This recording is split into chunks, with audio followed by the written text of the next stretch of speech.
A village in Benin cannot fish because of an invasive species. At MIT, I designed citizen science tools with leaders from Rhode Island to Benin who are taking ownership of their environmental futures. In the midst of natural hazards and disasters happening every year, floods, earthquakes, fires, landslides, vector-borne disease, citizen science presents a valuable opportunity for the public to help with disaster response and mitigation. Glaciers are fundamental for entire communities, providing drinking water, hydroelectric power, and a tourist attraction. Focusing on my region, if you walk around Europe, you will see how many people have parabolic antennas at home in order to watch satellite TV. Most of those antennas are pointing to the same constellation as we are for a proof of concept. At Intilab, our team developed research project based on the processing and analysis of satellite images. Citizen science, or crowd science, or community science is a rising field where the public and scientists come together to solve problems on a massive scale. So we, as researchers, are morally obligated to go ahead on this concept. All this information compiled in our system serves to have a general vision of the disaster, identify the most affected areas, as well as to quantify the number of victims. I look forward to sharing my experience in harnessing citizen science and EO to address local and global challenges.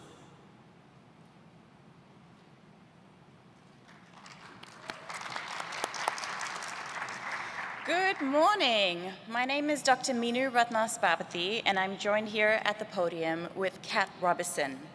As coordinators for the Next Gen Plenary, we warmly welcome you to the 10th anniversary edition of the Next Gen Plenary here at the IAC 2019.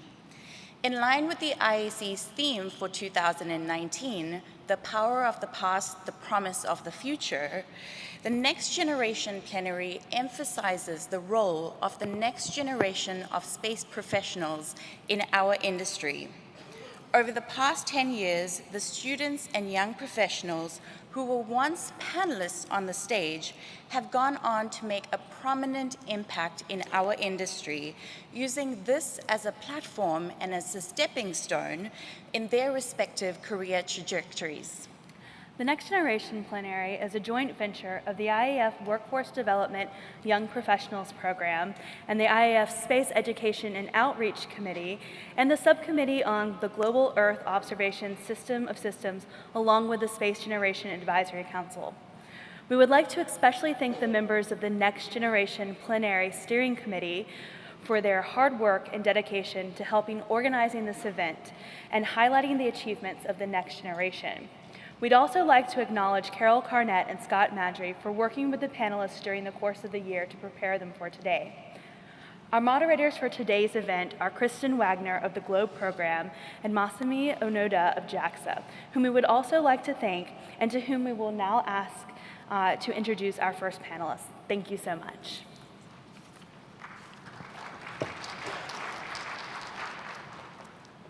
Thank you, Minu and Kat.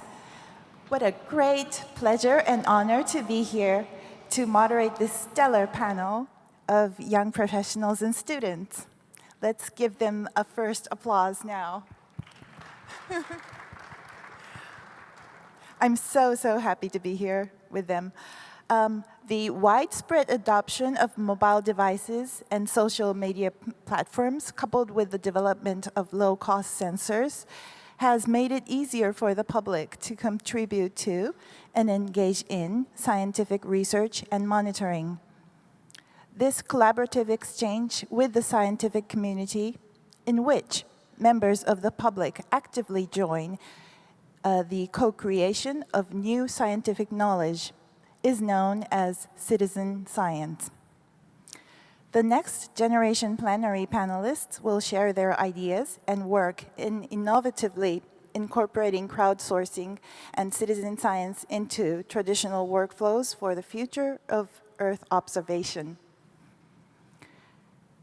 Now, we really look forward to the next 50 minutes or so to hear from these wonderful Next Generation panelists. Good morning. My name is Kristen Wagner, and I'm a project manager at the GLOBE Implementation Office. The GLOBE program is a citizen science program that spans more than 120 countries. And over the last 25 years, students, scientists, and citizen scientists have contributed more than 170 million Earth observation measurements to the GLOBE database, which are used to conduct research. Complemented by Earth observations, citizen science can help us understand weather, monitor air quality, communicate issues of societal impact, such as food security and vector-borne diseases.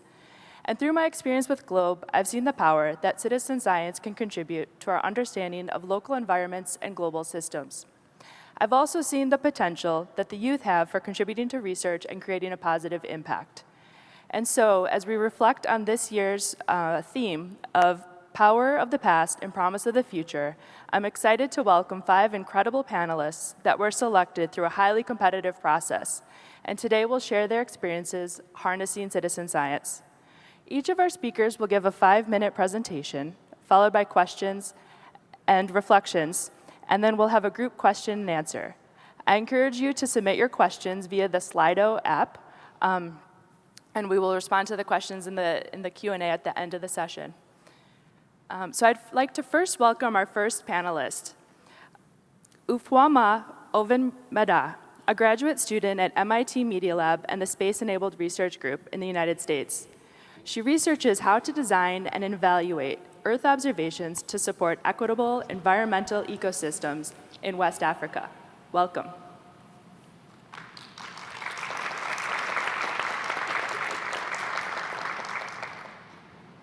Good morning. My name is Woma. Allow me to take you on a journey this morning.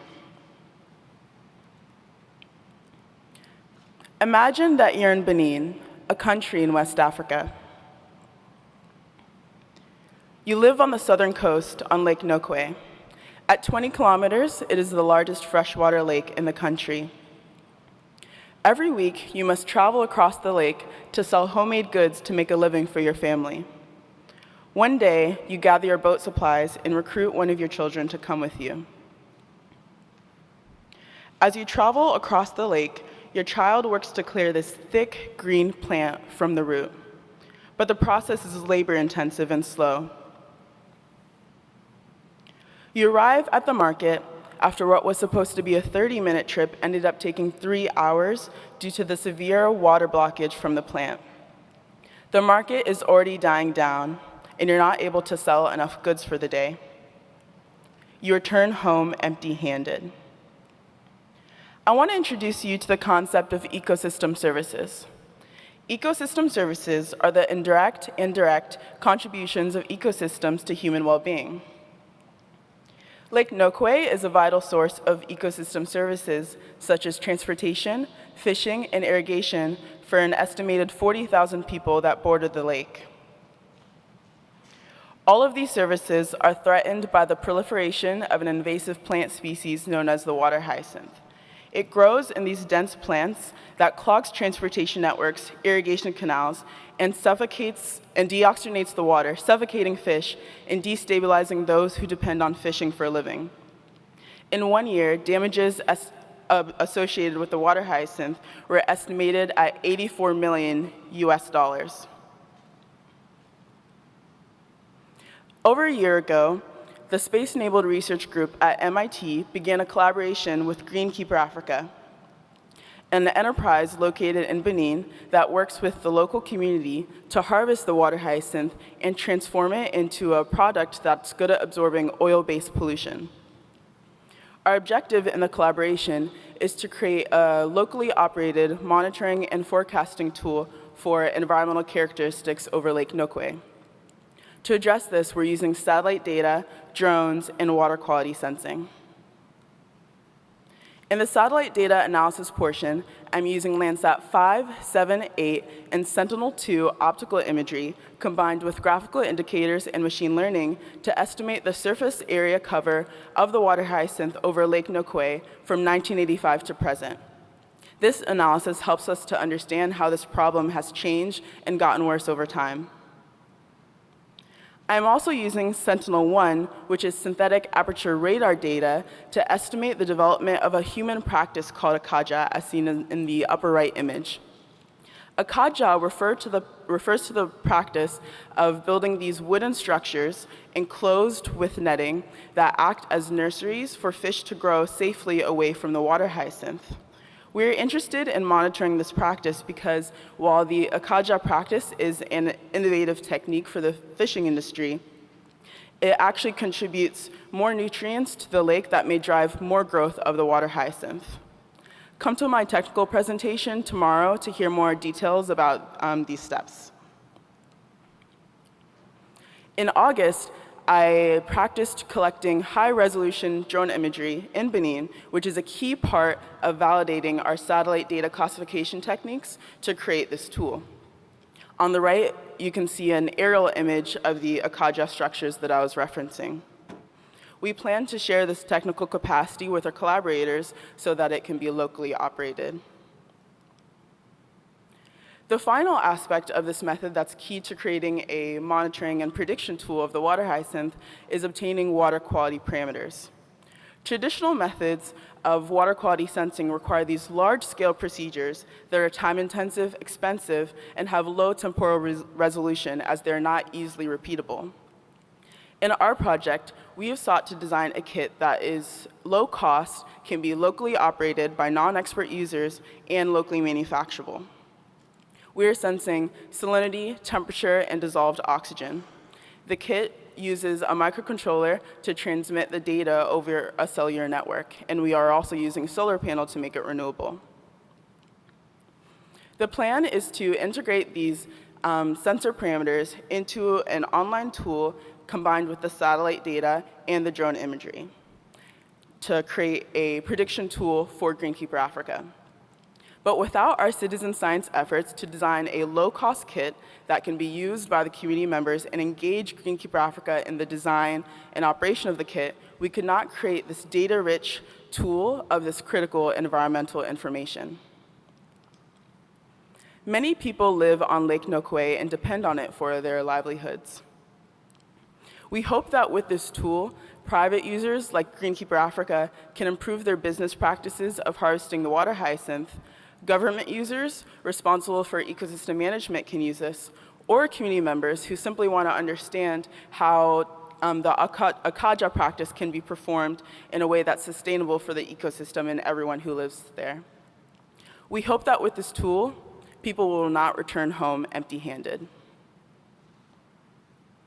Thank you to our many collaborators, Greenkeeper Africa, NASA Goddard, Blue Raster, the Space-Enabled Research Group led by Danielle Wood, and thank you to the IAF for giving me this opportunity to share with you this morning.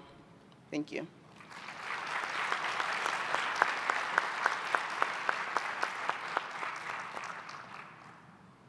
Woma, thank you so much for such an engaging presentation on an important topic. What is the long-term use of this project? How do you plan to create long-lasting ownership and continued use of this tool? Long-term, the tool will be owned and operated by Greenkeeper Africa. One example use case is that the water hyacinth grows all over the lake and in the upper tributaries. In an ideal world, Greenkeeper Africa would be able to harvest all of the water hyacinth at the same rate that it grows. But as with any business, they're limited in capacity and resources. Now imagine that with this tool, you could not only predict where the water hyacinth is going to be several months out, but you could also include other data parameters such as population density to assess what areas will be most vulnerable to the effects of the water hyacinth. Another key part that will ensure long-term use and sustainability is that throughout this process, we've really been ensuring that we're communicating with Greenkeeper Africa, centering their priorities, and we want to have robust technology transfer and capacity building. Starting January 2020, we'll host a series of workshops to train Greenkeeper Africa and community members on the operation of the drones, the water quality sensing, and the satellite data analysis. Great, thank you so much. It's really nice to hear about the capacity building and also the partnership to create a sustainable project. Thank you.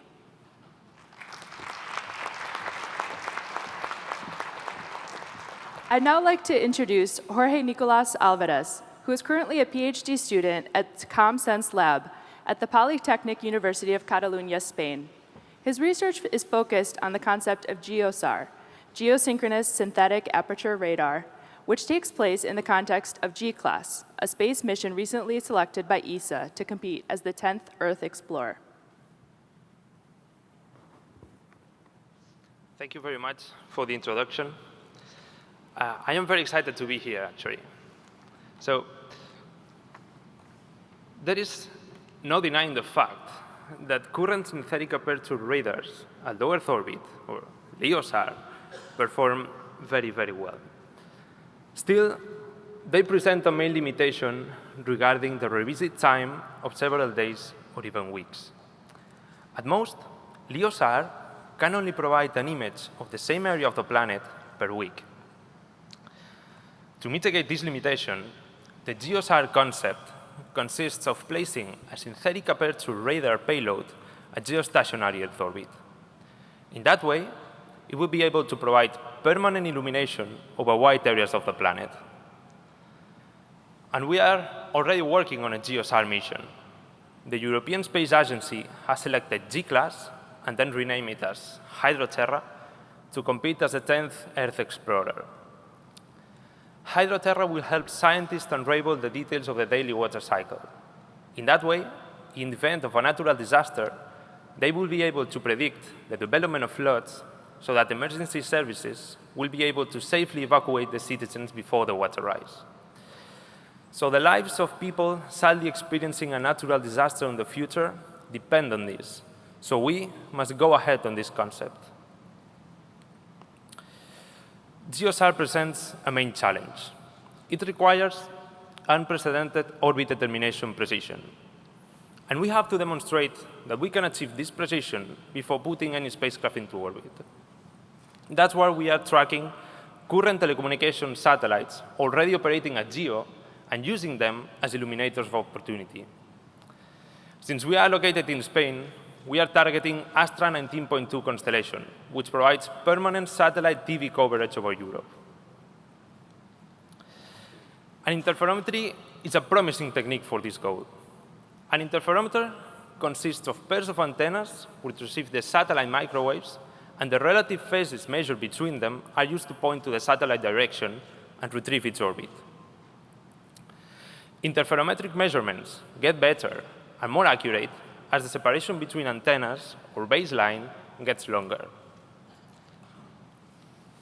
A recent and popular case of very large baseline interferometry is the Event Horizon Telescope collaboration, which by means of an Earth-sized interferometer, they were able to form the image of the event horizon of a 55 million light years away black hole, and of course, proving the reliability of this technique. So, we want to track satellite TV communication satellites using very separated antenna receivers. And we thought, Europe is full of domestic satellite TV receivers pointing to the Astra 19.2 constellation. In other words, the same signal that is used to watch TV can then be used to precisely determine the orbit of those satellites. This is the main goal of my PhD thesis, developing a precise orbit determination system. This project has been running for more than a year, and we have already designed and fabricated a ground interferometer validation prototype at our university, which is already working. In this figure, you see the orbit observations gathered by our interferometer during the last month. They correspond to the measured phase corresponding to the orbital motion of the satellite with respect to Earth.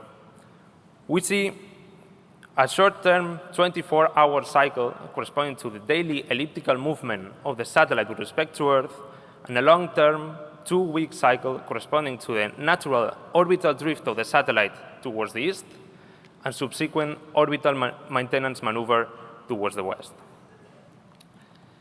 To sum up, the future of Earth observation systems must involve a mission at GEO in order to provide permanent monitoring over wide areas of the planet and avoid loss of life in future natural disasters.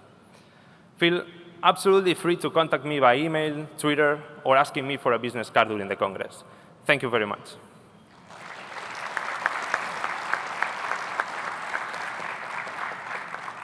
Jorge, thank you so much for such an engaging presentation. It's great to see that you're leveraging existing technologies and really innovating. Apart from interferometry, what are the other orbit observation techniques that you've considered for Geostar mission? Yeah, of course, interferometry is not the only valid solution for that problem. We have considered the most successful and most popular orbit determination techniques used at low Earth orbit missions, which are GNSS and DORIS. But it is not straightforward to apply them directly to higher orbits. So geosatellites lie above the GNSS constellation. So it might be a good idea for future GNSS satellites to install an extra antenna pointing upwards and provide positioning services not only below them on Earth, but also above them in space. Great, thank you. Hopefully that inspires others to continue to explore that research. Thank you. Thank you very much.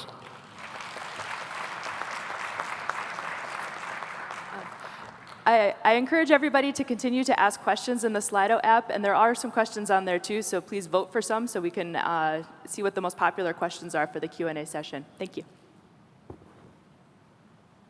Okay, our next speaker is Fabiana Milza. Fabiana is the COO and co-founder of Ice King.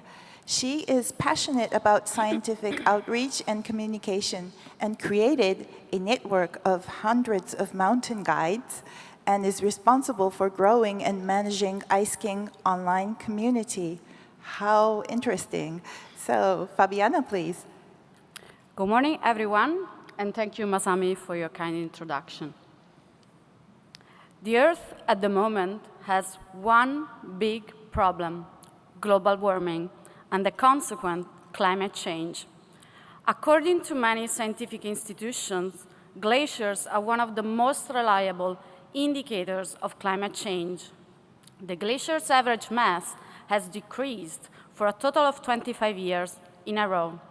Let's consider that just in Greenland, in 3 years, 36 billion tons of ice melted, more than the previous years.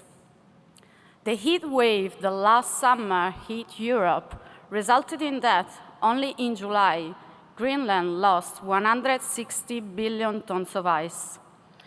If this trend remains steady over the next 100 years, the sea level will be 30 centimeters higher, causing many problems to coastlines and highlands. Glaciers are fundamental for entire communities, providing drinking water, hydroelectric power, and a tourist attraction. At the moment, glaciologists organize survey campaigns for monitoring the state of the health of glaciers in order to understand how fast the glacier is melting and how much runoff we can expect. But these surveys are extremely time-consuming, very expensive, and provide only local and discontinuous measurements. Scientists instead need high-resolution, global coverage, and real-time data about glaciers.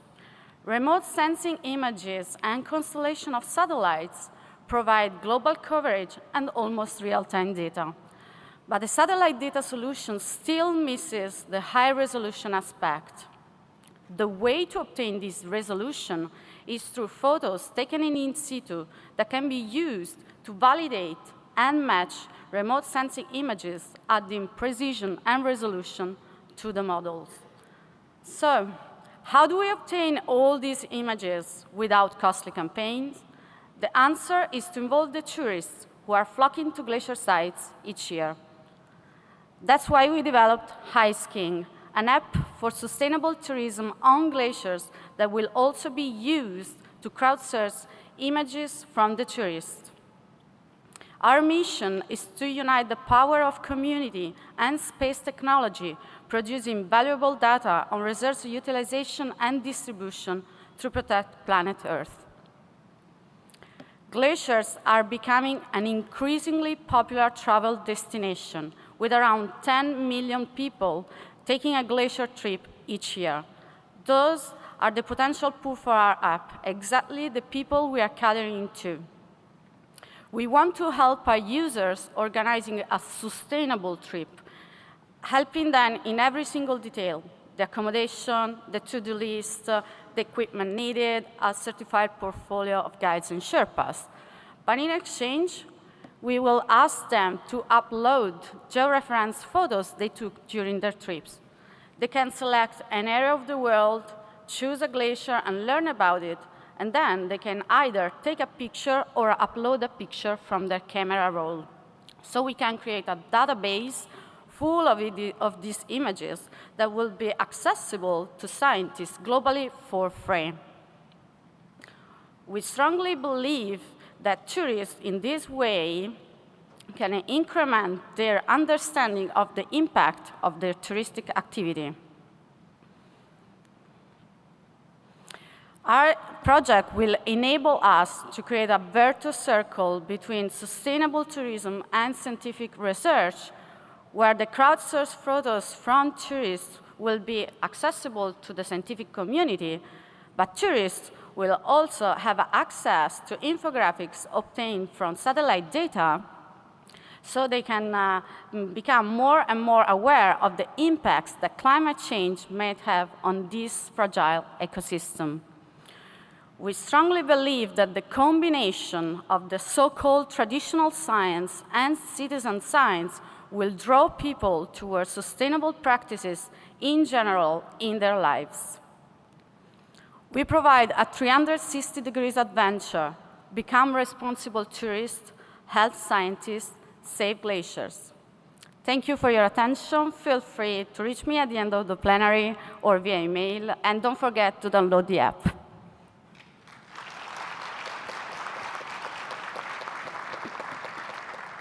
Thank you, Fabiana. That was fantastic. I myself are a tourist, and am a tourist, and go to see the glaciers often, and I would really like to join your initiative.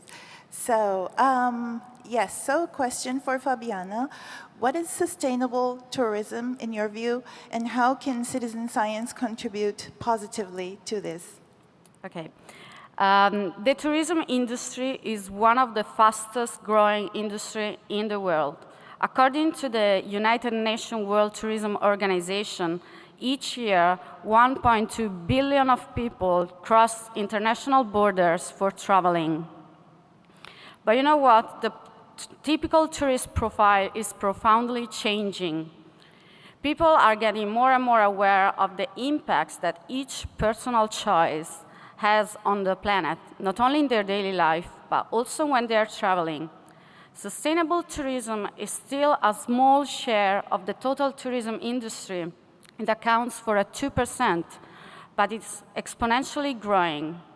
Sustainable tourism can be defined as that kind of tourism that takes full account of the current and future economic, social, cultural, environmental impacts that this activity may have. Citizen science and involved tourists in the scientific research is extremely important because glaciologists need a huge amount of these images for better understanding how glaciers are evolving globally. Thanks, Fabiana. Can I ask one more question, if I don't shock you by not asking a planned question? How do we get the app? Again, you can download it from the App Store, the iOS App Store, and from today also from Google Play Store.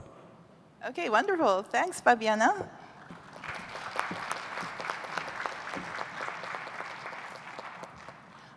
Right, next, our speaker is Avid Roman Gonzalez, IEEE senior member and former regional coordinator of South America for the Space Generation Advisory Council. His work experience includes research at the French Space Agency CNES and German Aerospace Center DLR, and university teaching. Avid, please. Good morning, everybody. So, in this opportunity, I want to share with you a great project developed in our laboratory related to natural disaster management and show how to use the citizen science for this purpose. At our laboratory, we do different research projects related to signal and image processing, mainly based on satellite images. As a context, satellite images have many applications. For example, we can apply satellite images for territorial planning, tracking the urban areas, forest monitoring, deforestation application, water quality monitoring, and epidemiology studies. One of our current projects is related to disaster management, using satellite imaging and combine it with the collaboration of the citizens for a better decision maker. Why we choose this kind of project? Because Peru is a country that is affected by several disasters. For example, earthquakes, mainly due to the Nazca tectonic plate. Also, Peru is affected for floods and landslides, mainly due to El Niño and La Niña phenomena. Also, in Peru, there is forest fires and oil spills. Faced with this situation, what we propose is to implement a geographic information system that we combine satellite images and also citizen science.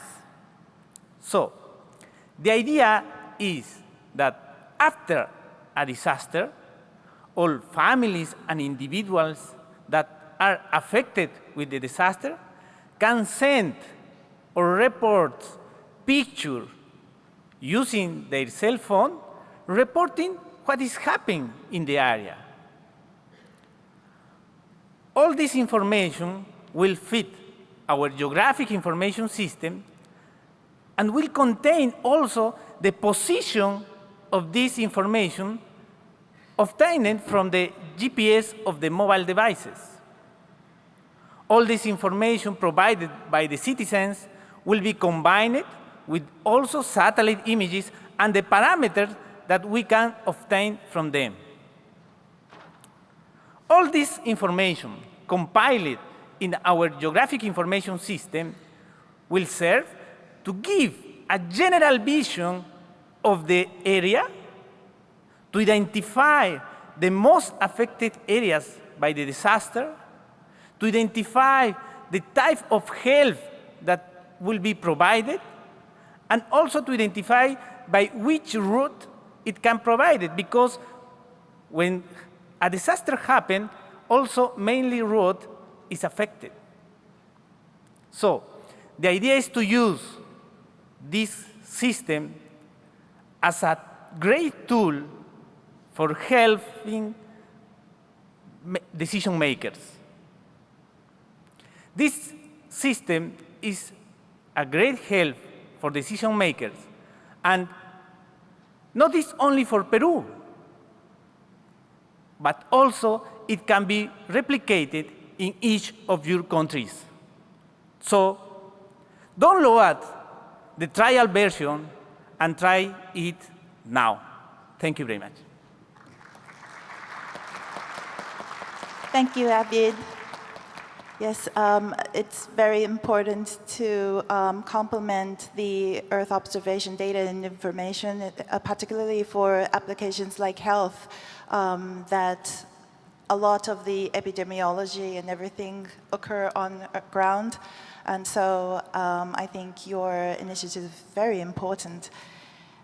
So, question to Avid. How long have you been developing the project, and what lessons have you learned from this project that you would share with someone starting a similar project? Of course. This project was an initiative of our team at Universidad de Ciencias y Humanidades in Peru. And we are developing this project during 7 months. So during these 7 months, we learned different aspects for the citizen science. So it's necessary to implement a plan to diffusion of the results of the research project to the community, to have the support of the citizens for these kinds of projects. Thank you, Avid. Thank Thanks you. for the excellent presentation. So those who are in the audience, please keep the questions going on the app, Slido. I see a couple coming up already, and will be shortly after the last presenter asking questions from the audience. All right, so our next and last speaker, final speaker, is Carolyn John, PhD student at Columbia University. Previously, as Landslide Citizen Science Project Coordinator at NASA Goddard Space Flight Center, Caroline has managed the project Landslide Reporter. Let's hear what she can tell us. Carolyn, please. Great. Thank you so much, Masami. I'm so pleased to be here on this panel, and thank you to all the organizers and to the IAF for having me here, as well as to the Future Space Leaders Foundation for sponsoring me. And let's go right ahead. So I'm here to come talk to you about citizen science and natural hazards, just as my colleagues have done. And I'm really excited to share it from a perspective of a project coordinator at NASA Goddard Space Flight Center and Citizen Science Systems and Applications, Inc. So a little bit about me. I'm currently a PhD student now at Columbia University. My previous role, though, was as a project coordinator, helping to launch the Landslide Reporter project and coordinating the data validation all the way through the data analysis. And so I'll be talking to you a little bit about that and a little bit about how NASA uses that data and takes in Earth observations and remote sensing into this work. So, as you heard from my colleagues, citizen scientists have a role in hazard management, especially in the entire hazard management cycle.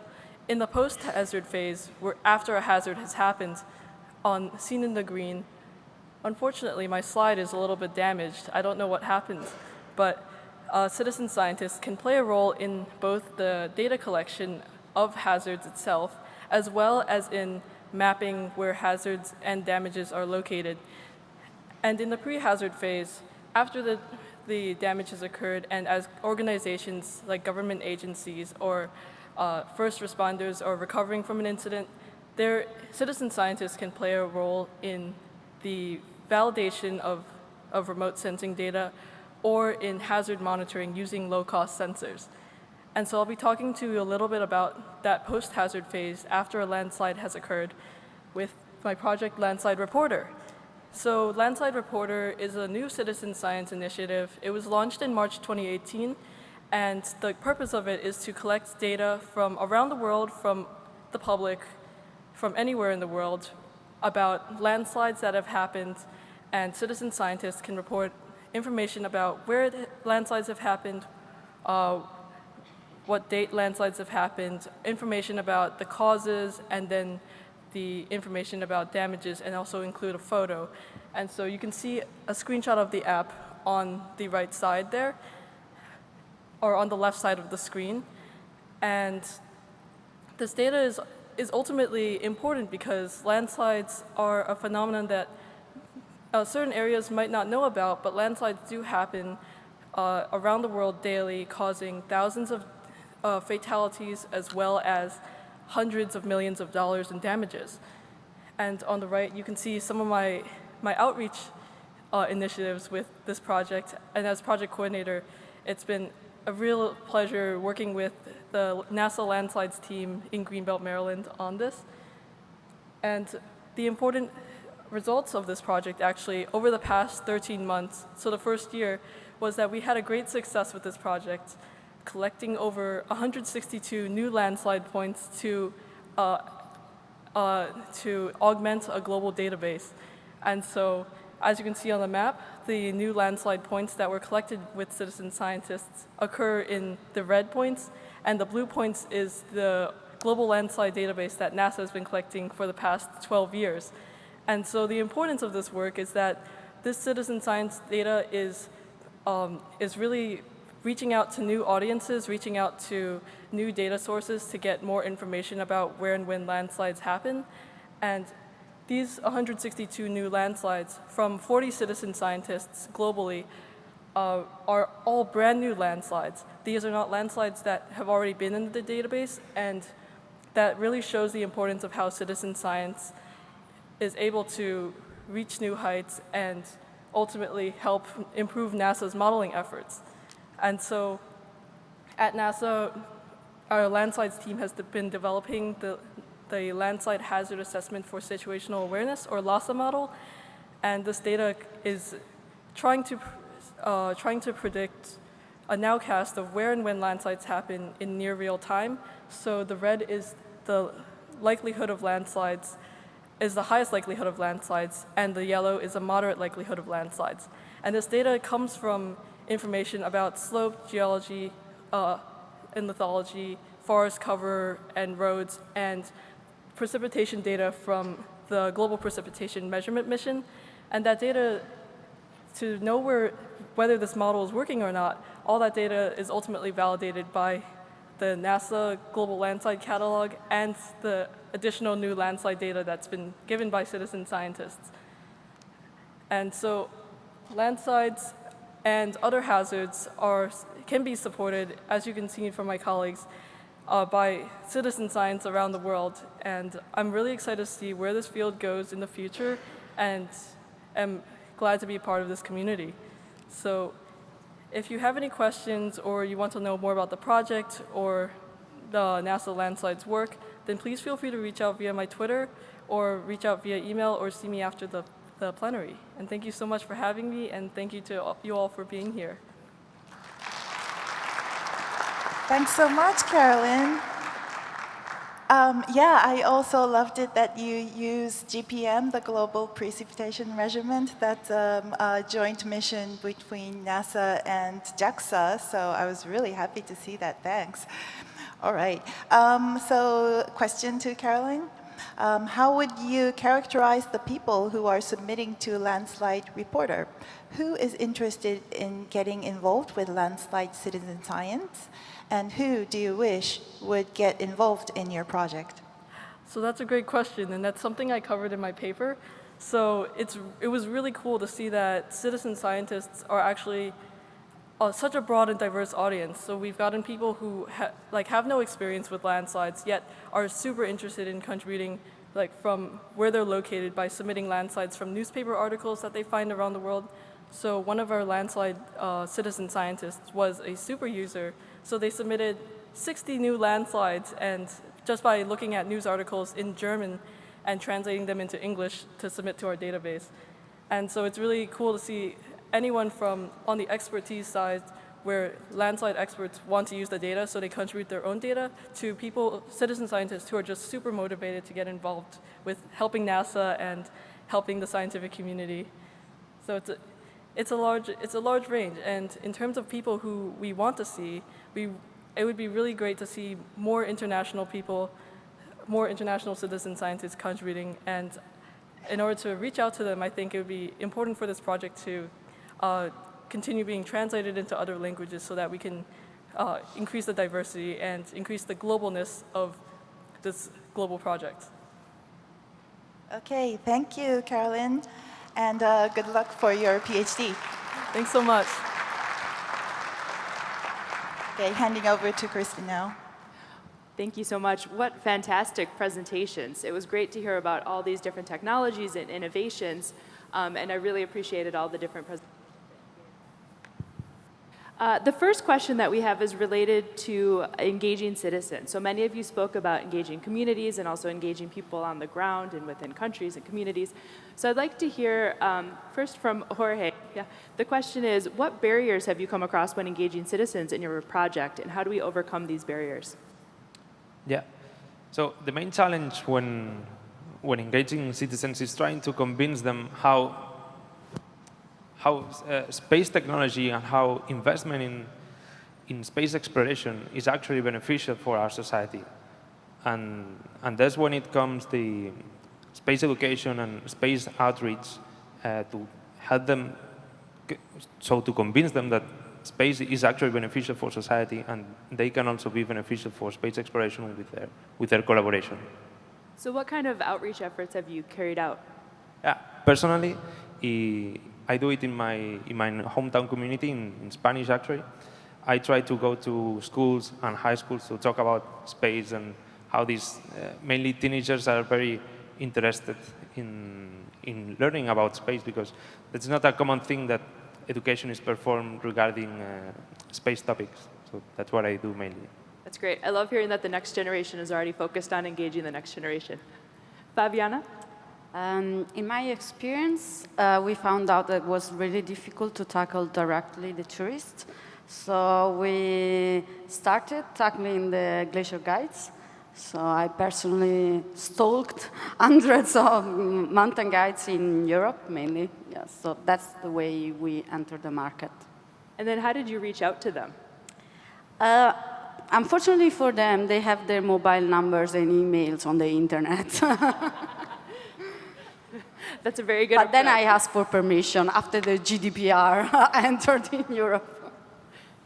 And that's a great way of leveraging an existing network that already exists and having them help infuse. Yeah, like glacier guides are generally in association. So you enter in a national association and then in local association, and you open the doors. That's a really good example of leveraging that network. Thanks. Caroline? I think because our project is a global project, a huge barrier then is scaling downwards.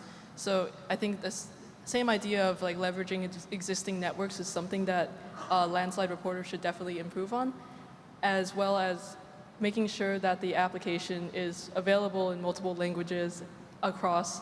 So currently it's only in English, so we rely on the help of citizen scientists who are able to translate it into English.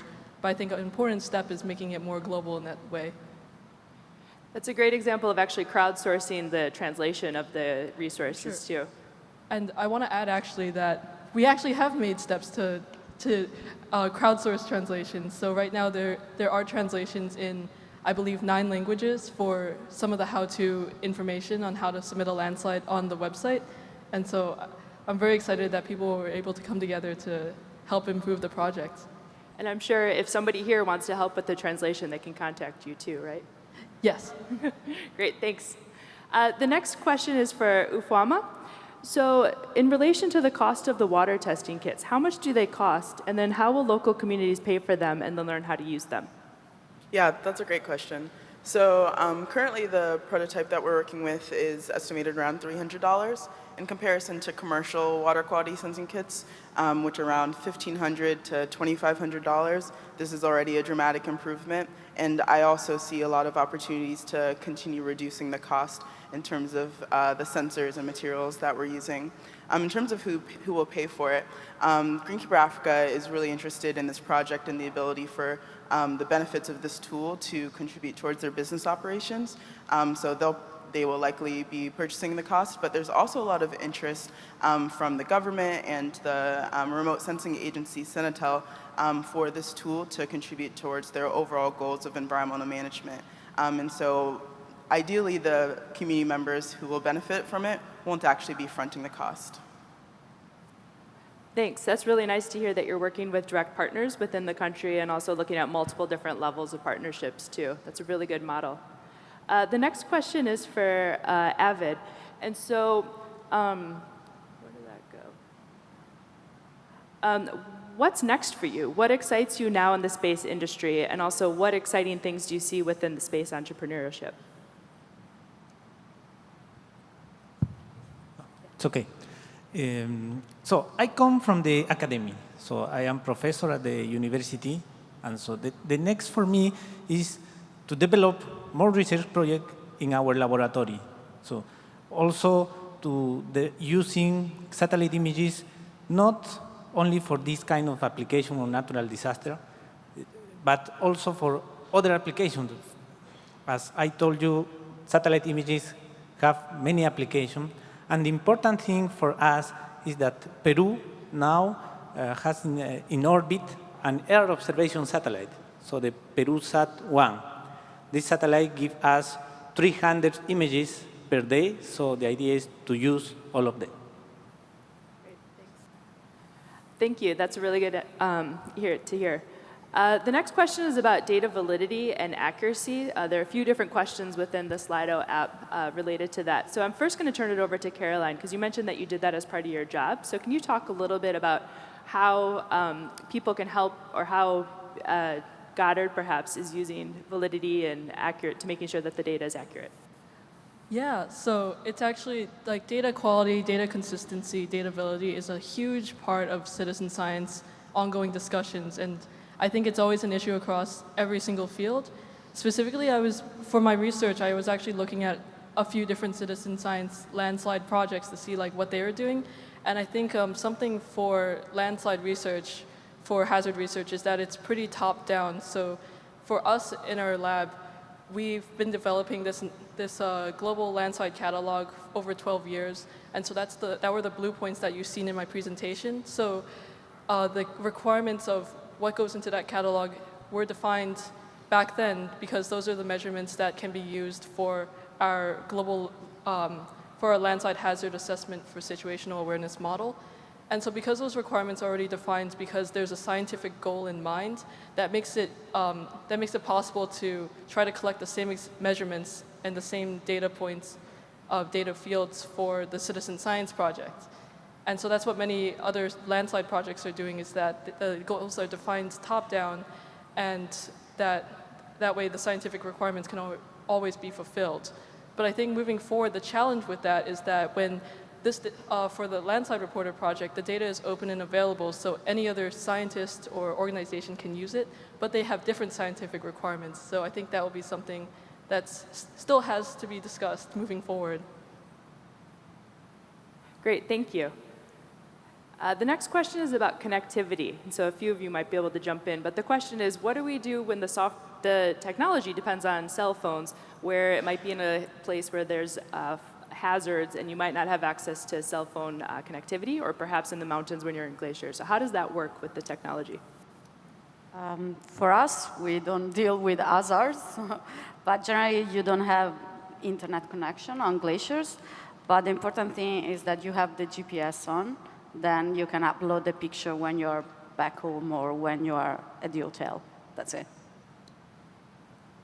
Related to access to the cell phone, for example, in Peru, according to the National Institute of Statistics and Informatics, we are more than 30 million people, but there are more cell phones than people. So obviously, not everybody has a cell phone, but I think the majority. Great, thank you. It's helpful to hear the different ways and models that's working in terms of connectivity. So another question is related to, where did that one go?